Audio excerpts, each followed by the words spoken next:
Hey everybody, Playtendoguy here, and I'm back with a brand new video, and today I'm talking about a topic that I've been thinking about for a little while, and this is more of a discussion, more of a rant topic video more than anything, and this is about a word that I've used a lot, and I've seen the word being used a lot just lately, and it is the word okay, to describe films, to describe games, to describe media in general.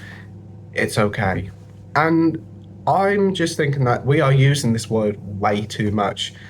Okay seems to be a pass, and don't get me wrong, if a film is okay, that's good. That's good. I'd rather have an okay film than a bad film. But I feel like too many things now are okay. And whether it's down to us lowering our expectations or just films not being good anymore, I really don't know. But I've seen a lot of films from 2024 and a lot from 2025, and a lot of them just come across as okay. And it just feels like we should be expecting more. But anyway, that's more than enough waffling. Let's dive right into things and let's get into it. So greetings and salutations everybody, I hope you're doing well and keeping safe, and thank you for joining me for another video. And this video idea has been brewing in my mind for quite a few weeks now, ever since I watched the Oscars. And I was looking at all the films that were nominated in all the different categories, and most notably Best Picture, and I was just thinking, what films here will be remembered in like 40 years time? What films here were legitimately amazing? And a lot of films there I personally have no interest in, but the ones that I saw I thought were good or okay. The best winner was Anora, and I know a lot of people who loved that film and thought that film was one of the best of last year, and that's great to hear. But for me, I just thought it was good, maybe okay. I thought it was a solid film. Best Picture winner, I don't know.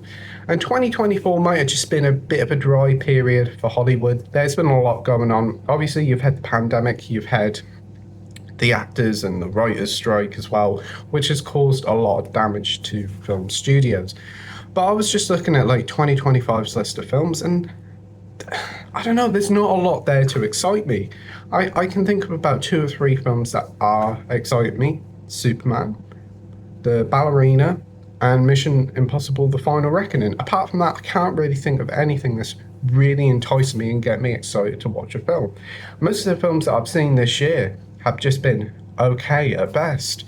Captain America Brave New World was just okay. Mickey 17 was just okay. A lot of these films are just disappointing or okay at best. And it does feel like now when a film comes out, most notably the past couple of years, it's either okay or it just splits everybody into you either love it or you hate it. And it is a shame. I don't know whether it's my taste that's changed or whether, I don't know. I've seen like Letterboxd reviews, other people's reviews, and a lot of it is just, it's okay. I spoke to people coming out of cinemas saying, oh, what you thought of that? It's a pretty good one. Oh, it's okay. It's okay. Now, I don't know whether these people are just saying okay is like, it's great, or just, it's okay, it's fine. I don't know, it just feels like okay is the word that we use a lot now. And this also leads me into another sort of topic discussion of like, what films will be remembered and talked about in 30 to 40 years' time?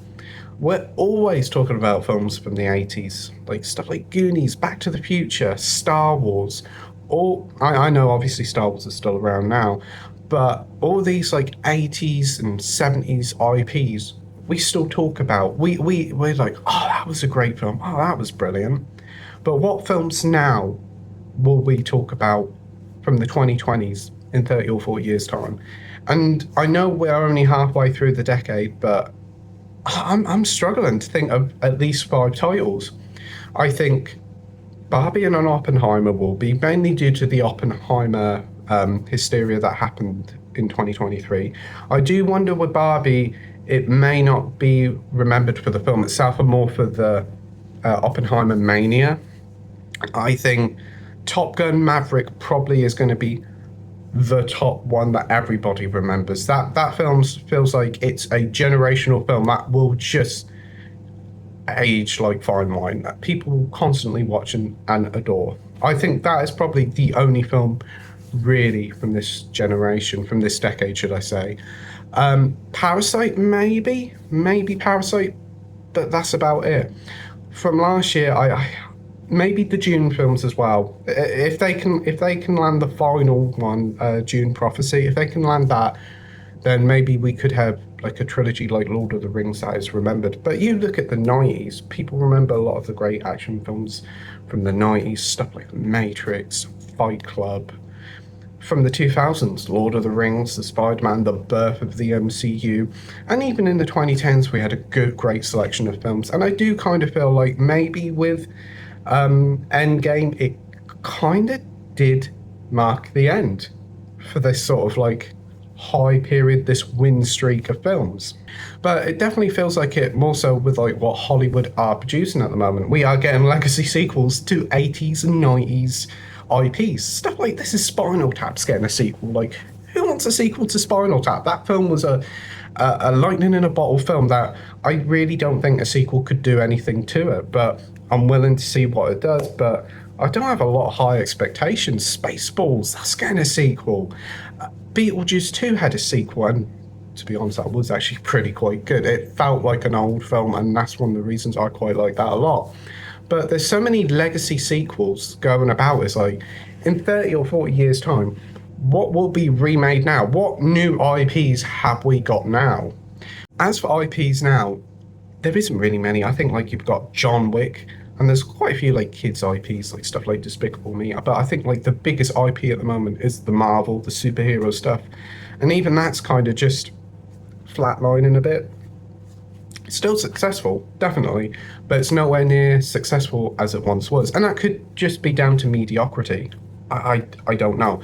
I don't think superhero fatigue is a thing. I think it's mediocrity fatigue. I'm just looking at the films that I've watched this year and the films that are coming out later this year, and no, it's just not doing it for me. The best film of the year was definitely Nosferatu so far. I know it came out last year for Americans, but it came out on the 1st of January for us, and my word, it was a brilliant film. And I do think with like directors like Robert Eggers, like Hollywood does have some hope, but it just feels like at the moment we are very creatively bankrupt in Hollywood at the moment. I think Disney is too focused on just mining old films and remaking them for no reason at all. I mean, they do print money, but not as much money as they probably once did. That being said, I do think Lilo and Stitch probably might be a $1 billion film, but all these $1 billion films that have happened over the past, I don't know, say 5 or 6 years, bar the Marvel, like Endgame and that, how many like big $1 billion films will be remembered? At the moment, we have a severe lack of new IPs.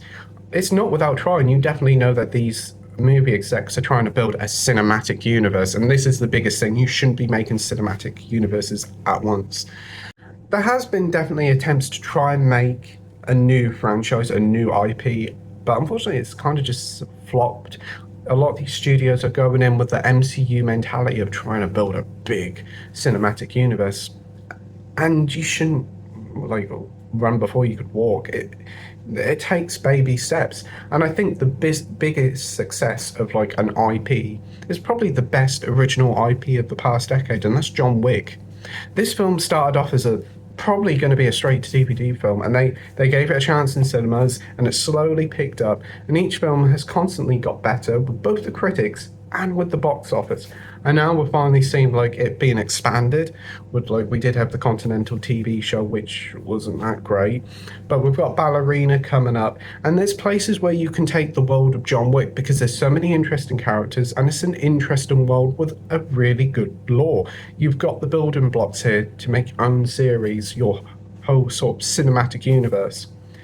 You shouldn't go straight into it expecting, right, this is going to be huge. We're gonna make several sequels, spin-off TV shows, all that. Just don't go into it. I've definitely gone off kilter quite a bit. It just seems to be me ranting at Hollywood as a whole. It's going to be interesting to see what the 2020s will be remembered for, like in films. I think it will be remembered as a troubled decade where there obviously has been troubles with the pandemic, the strikes and all that, and the introduction of AI. I do think that there will be like a look of it as like, that was a weird decade. Creativity wasn't really with Hollywood, it was more with independent studios. And there's just going to be, I don't think there's a lot to take back from this decade as a whole. And I hope that I'm wrong. I hope that the next 5 years will be full of great films and some brilliant new IPs. It does feel like Hollywood is more focused on how much money it can spend. That I'm sure that there's like loads of great scripts sitting there waiting to be turned into amazing films or even brand new franchises. But at the moment, it just feels like we're banking on old IPs and bankable names and actually trying to take a risk. I will try and circle it around and bring it back to where I was originally talking about like films being okay, are okay, but there's too much of it now. Films these days just feel okay all across the board. There's nothing there that I'm just going, wow, this is incredible. There's very, very few films like it. Whereas you could have the lists as long as your arms from previous decades, even from 2010s. It just feels like 2020 is just stuck in a rut with creativity, overfloated budgets, and just a lack of, I don't know, creativity and drive. And I know that there's a lot of films out there that will offer those things that I'm complaining about. Independent film is where it's all at. It seems to be a thriving scene. The horror genre hasn't dropped a minute. It's been constant. The horror genre is a train that isn't stopping. It is constantly evolving, constantly creating new stuff. While mainline Hollywood is just stuck in the past. It's just stuck there, like, remember that, people like that. Remember that, people like that. And I'd love to see some new big IPs, some new great films. But I do wonder it's going to take quite a few years for Hollywood to try and figure itself out and try and get its head back in the game. So anyway, that is my video. It has just been me shouting at a cloud for about 10 minutes, probably nearly 20, about how films aren't as good as they used to be, how okay isn't okay, and how 2020 films, what will be remembered. It's been a smorgasbord of ideas that I've literally just thrown out the wall, and hopefully you can kind of make some sense out of it. It's something that I've been wanting to talk about for a little while, and I'll be interested to see what you think. Tell me what you think about the points that I've made in the comment section down below. It'd be great to chat to you, and thank you ever so much for taking the time for watching my video. I really do appreciate the time that you take watching this. So thank you ever so much for watching my video. I hope you enjoyed it. You stay safe, take care, and I'll see you all on the next video. Bye.